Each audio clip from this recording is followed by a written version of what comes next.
Okay, okay. Let's get on to our guest today. I'm so excited about today. Our guest today is Cleo Thomas, and he has introduced me to many worlds that I was not aware of, including some that I did, but I had no idea how large these worlds were. Now, you may know Cleo from the Disney movie Holes. He was Hector Zeroni. Yes, Cleo is Zero. He has been in a number of other movies. He's a singer, songwriter. He has toured alongside Bow Wow, Snoop Dogg, Ice Cube, Sean Kingston, and Chris Brown. So Cleo, welcome to a Walk with Walt podcast. Thank you so much for coming today. Thank you, Carrie, for having me. We've been talking about doing this for quite some time, so I'm glad today is the day. Pete, Mike, pleasure to meet you guys as well, man. I'm really, really honored to be a part of this. I know this is going to be a lot of fun.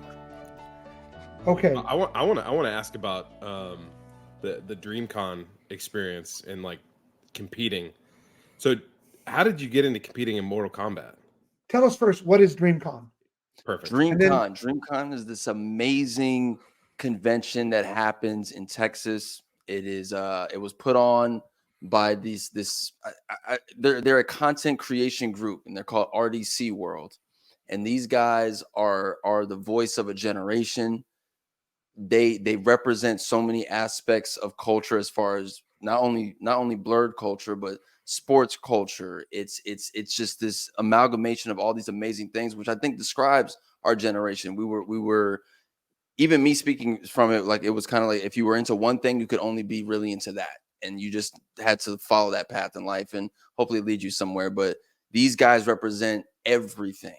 So with RDC, they put on this convention called Dreamcon. I have now gone the last 2 years, but I think they've been doing it a total of 4 or 5. It's amazing.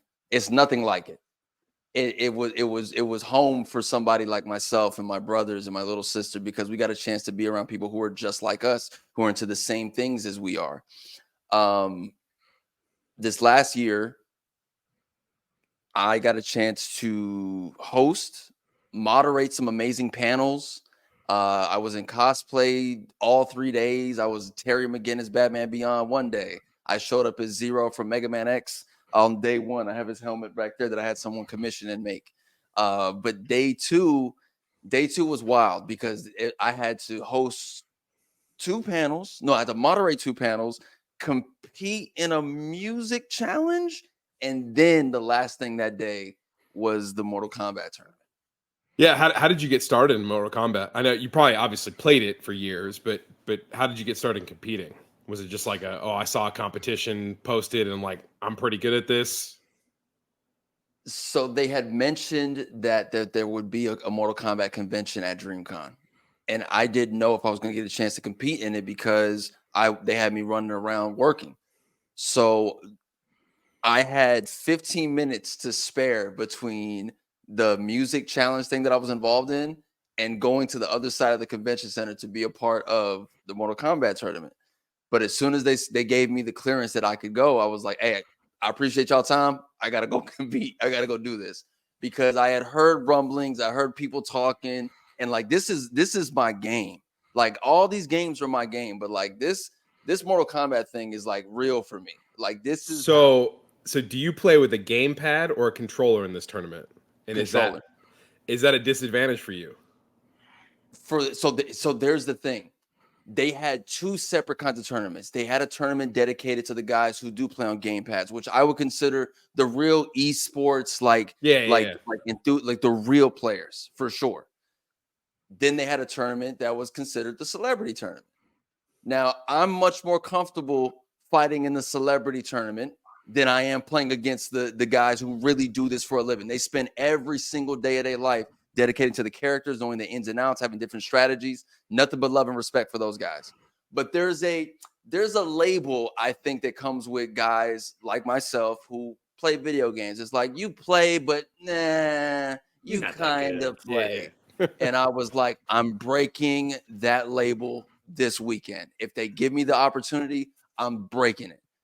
So I got 15 minutes to spare. I can't even change out of my Powerline costume. I'm like, I guess I'm gonna play in it.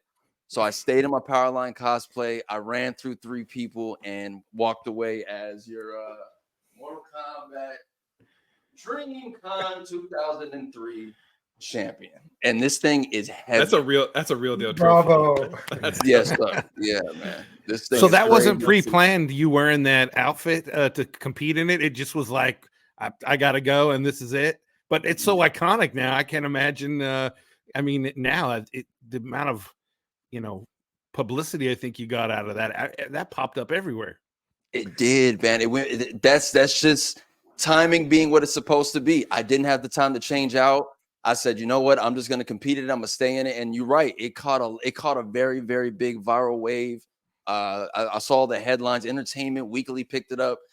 Zero from Holes wins Mortal Kombat tournament dressed as Powerline from the Goofy movie. It's like, what?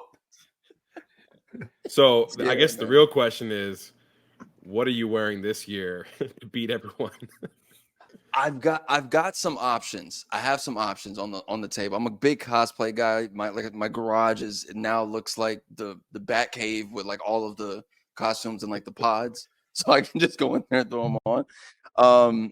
I don't have an answer at the moment for who I will be, but guaranteed I will be in another cosplay for the tournament. Well, Yeah. the world is holding its breath, waiting to see what you're going to wear this year. I mean, that's big. Yes, sir. That is big. There's pressure on you because if you got to do certain things or you're part of a team and they want to win, there's pressure on you.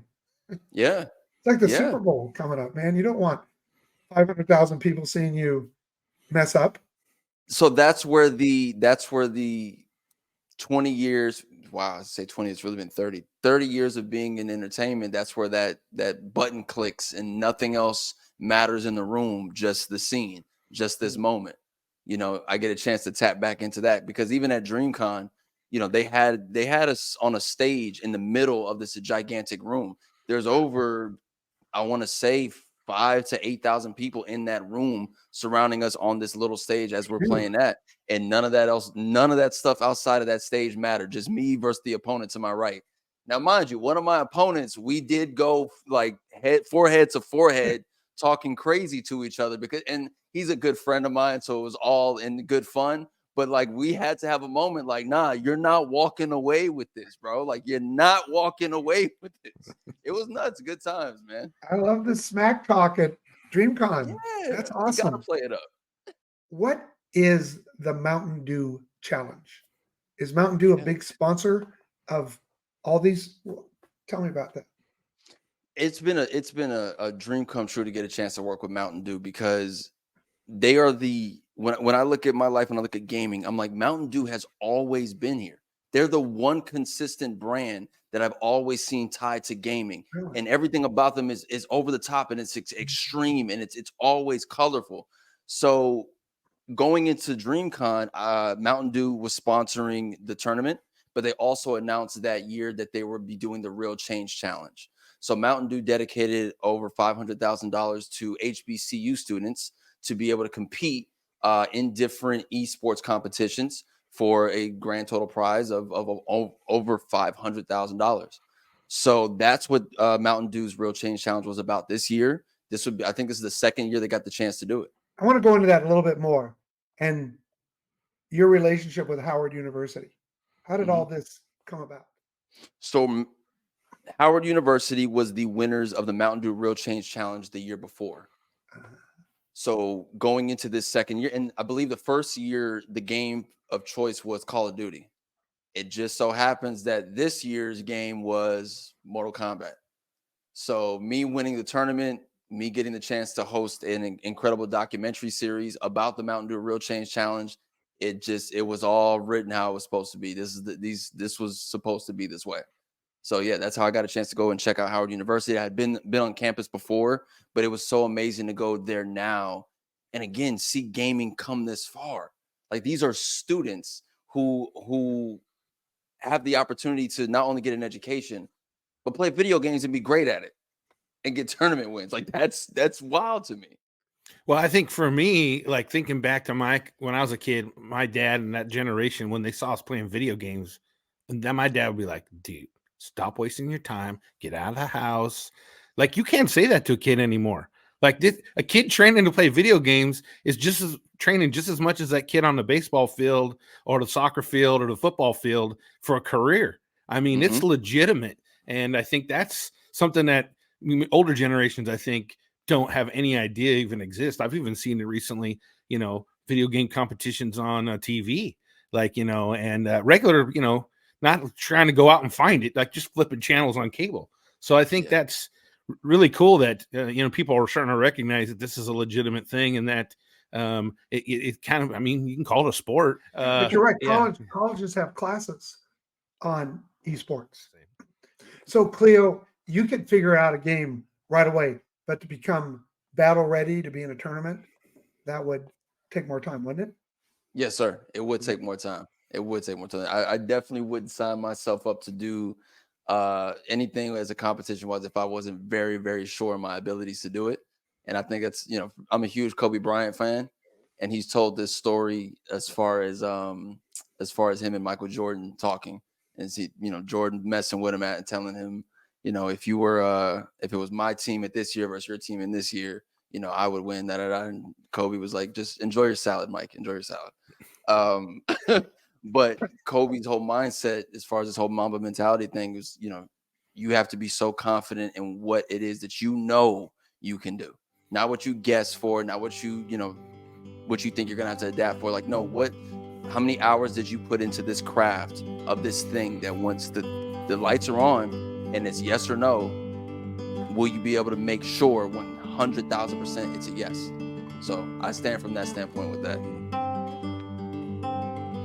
Thanks for watching. To hear this interview with Cleo Thomas in its entirety, check out episode 1 at a Walk with Walt podcast.